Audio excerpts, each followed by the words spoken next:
Washington in a stunning rebuke, a dozen defecting Republicans joined Senate Democrats Thursday to block the national emergency that President Donald Trump declared so he could build his border wall with Mexico. The rejection capped a week of confrontation with the White House as both parties in Congress strained to exert their power in new ways. The 59-41 tally, following the Senate's vote a day earlier to end U.S. involvement in the war in Yemen, promised to force Trump into the first vetoes of his presidency. Trump had warned against both actions. Moments after Thursday's vote, the president tweeted a single word of warning: veto. 2 years into the Trump era, a defecting dozen Republicans, pushed along by Democrats, showed a willingness to take that political risk.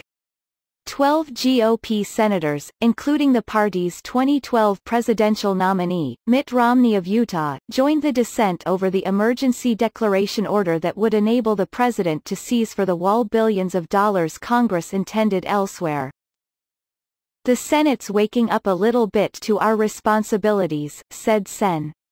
Lamar Alexander, R10, who said the chamber had become a little lazy as an equal branch of government. "I think the value of these last few weeks is to remind the Senate of our constitutional place."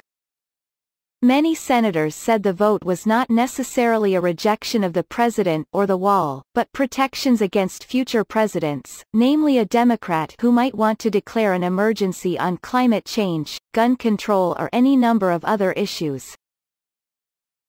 "This is constitutional question, it's a question about the balance of power that is core to our Constitution," Romney said. "This is not about the president," he added. "The president can certainly express his views as he has, and individual senators can express theirs." Today's votes cap a week of something the American people haven't seen enough of in the last 2 years, said Senate Minority Leader Chuck Schumer, both parties in the United States Congress standing up to Donald Trump. The result is a role reversal for Republicans who have been reluctant to take on Trump, bracing against his high-profile tweets and public attacks of reprimand. But now they are facing challenges from voters in some states where senators face stiff elections, who are expecting more from Congress. Centrist Maine GOP Sen. Susan Collins, who's among those most vulnerable in 2020, said she's sure the president will not be happy with my vote. "But I'm a United States Senator and I feel my job is to stand up for the Constitution, so let the chips fall where they may." Trump's grip on the party, though, remains strong, and the White House made it clear that Republicans resisting Trump could face political consequences.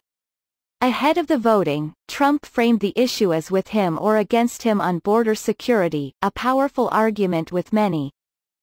"A vote for today's resolution by Republican senators is a vote for Nancy Pelosi, crime, and the open border Democrats," Trump tweeted. "Don't vote with Pelosi," he said in another, referring to the Speaker of the House.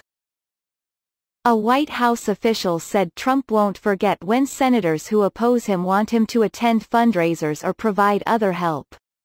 The official spoke on condition of anonymity because they were not authorized to speak publicly on internal deliberations. "I don't think anybody's sending the president a message," said Jim Risch of Idaho, the GOP chairman of the Senate Foreign Relations Committee. He blamed the media for reaching to view every action through the prism of the presidency, and that isn't necessarily the way it works here. Trump brought on the challenge months ago when he all but dared Congress not to give him the $5.7 billion he was demanding to build the U.S.-Mexico wall or risk a federal government shutdown. Congress declined, and the result was the longest shutdown in U.S. history. Against the advice of GOP leaders, Trump invoked the national emergency declaration last month, allowing him to try to tap some $3.6 billion for the wall by shuffling money from military projects, and that drew outrage from many lawmakers. Trump had campaigned for president promising Mexico would pay for the wall. The Constitution gives Congress the power of the purse, and lawmakers seethed as they worried about losing money for military projects that had already been approved for bases at home and abroad. The Democratic-led House swiftly voted to terminate Trump's order. Senate Republicans spent weeks trying to avoid this outcome, up until the night before the vote, in a script that was familiar, up until the gavel. Ali and other senators were peeling off against the president. In a last-ditch effort the night before the vote, Lindsey Graham and other senators dashed to the White House to try once again for Trump's support to broker an alternative plan. Trump was frustrated by their arrival. They mostly failed. Trump did tweet ahead of the vote that he would be willing to consider legislation to adjust the 1976 law at some later time. That was enough of a signal for GOP Sen. Tom Tillis, who faces a potentially tough re-election in North Carolina, to flip his vote, according to a person unauthorized to discuss the private thinking and granted anonymity. Tillis had been one of the first senators to say he would oppose the declaration, writing in a Washington Post opinion column last month that there'd be no intellectual honesty in backing Trump after his repeated objections about executive overreach by President Barack Obama. But on Thursday, he did. Trump's public support in that tweet also helped bring on board several other Republicans, including Ted Cruz and Ben Sasse, who had been part of the private huddles, the person said. For some, said Sen. John Thune, the GOP whip, the emergency declaration was just a bridge too far.